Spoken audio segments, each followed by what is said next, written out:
안녕하세요. 법무법인 리엠파트너스 대표 변호사 이승재입니다. 안녕하세요. 리엠파트너스의 엄민주 변호사입니다. 국내 도박 시장의 규모가 계속 증가하고 있는데요. 특히 스마트폰하고 SNS의 발달로 인해서 온라인 불법 스포츠 토토에 접하기 더욱 쉬워졌고 이제는 10대 청소년들까지 이 불법 사설 스포츠 토토에 중독되고 있다고 합니다.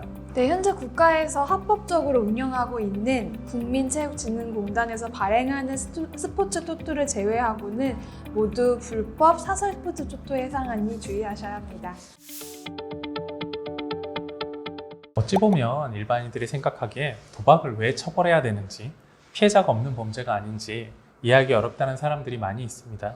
하지만 사설 스포츠 토토에 대한 처벌 수위가 높아진 건요, 이렇게 모인 불법 자금들이 조직폭력배의 자금으로 흘러들어가거나 또 다른 불법 자금으로 쓰이는 경우가 많다는 점 때문이기도 한데요.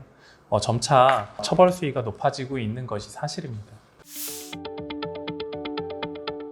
일단 불법 스포츠 토토 사건은 조직적인 범죄로 보기 때문에 그 범죄 조직에서 어떤 위치를 차지했는지가 가장 중요한 요소라고 할 수 있습니다.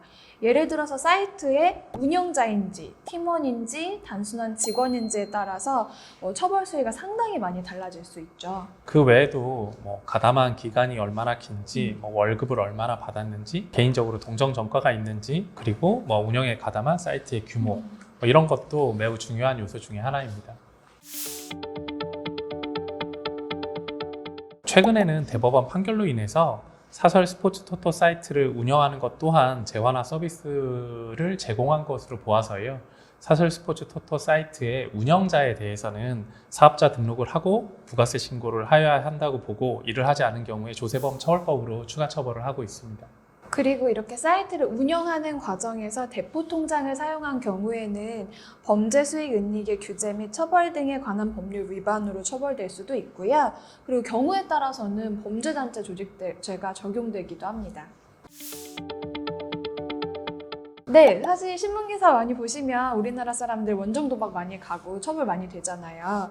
우리나라에서는 단순한 놀이로 도박을 한 거 외에는 형사처벌 대상으로 보고 있기 때문에 당연히 처벌되실 수 있습니다. 방금 원 변호사가 말한 것처럼 이용자들도 형사처벌의 대상이 되기 때문에 유의해야 됩니다. 이용자들을 입금한 금액에 따라서 보통 수사기관이 처벌 수위를 나눠서 판단하는데요. 입금한 금액, 즉 충전한 금액이 수억 원에 이른다면 조심할 필요가 있겠습니다.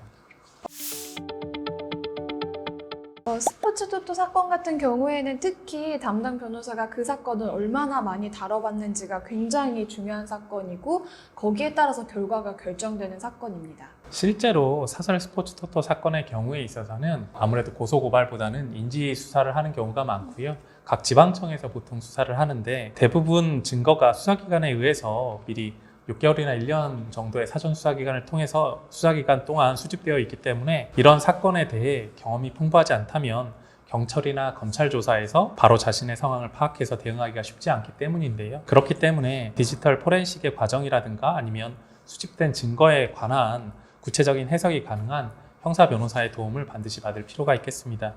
저희 법인에서 사설 스포츠 토토 사건에 대해서는 굉장히 많이 진행하고 있으니까 추가로 궁금한 게 있으시면 언제라도 댓글이나 문의를 주십시오. 이상입니다. 네, 고맙습니다. 감사합니다.